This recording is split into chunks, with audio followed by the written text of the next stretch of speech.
New details have come out regarding the police report for social media influencer Trigg Kiser and the case regarding her son's drowning death. According to reports, her husband Brady left the little boy Trigg outside for almost 10 minutes. This was while he stayed inside the home watching a basketball game. Trigg reportedly fell in the family pool and then he died a few days later. This was in May, and this was in Arizona. 28-year-old Brady, which is Emily's husband, reportedly was looking after Trigg, who I believe was 3 years old, and their newborn son Theodore at the time of the drowning incident, and this was while Emily was out with friends.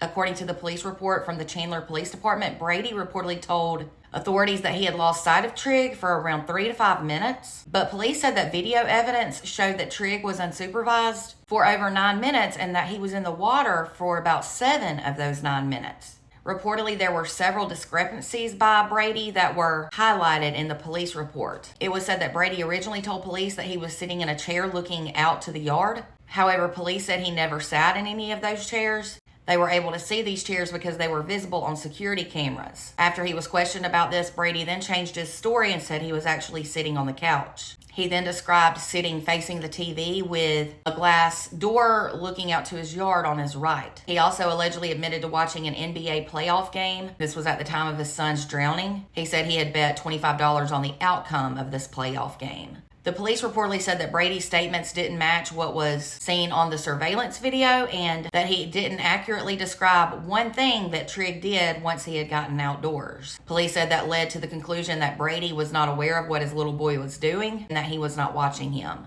They said that it was a combination of these factors that led to the drowning death and that the death could have been completely prevented. It was also said that during the initial questioning of Brady after Trigg's death, he told police he had been looking away from Trigg for about 5 minutes. But then in another interview, he reportedly said that he had taken his eyes off of Trigg for moments, not minutes. He then allegedly gave yet another separate version of events that day and said he had looked away from 3 to 5 minutes. So allegedly his story kept changing. When he was asked why his story kept changing, he said it was difficult for him to estimate exactly how long his eyes were off of his son. Now keep in mind though, Brady is not facing any criminal charges in connection to his son's drowning death. That's although the police did indeed recommend a felony child abuse charge against him.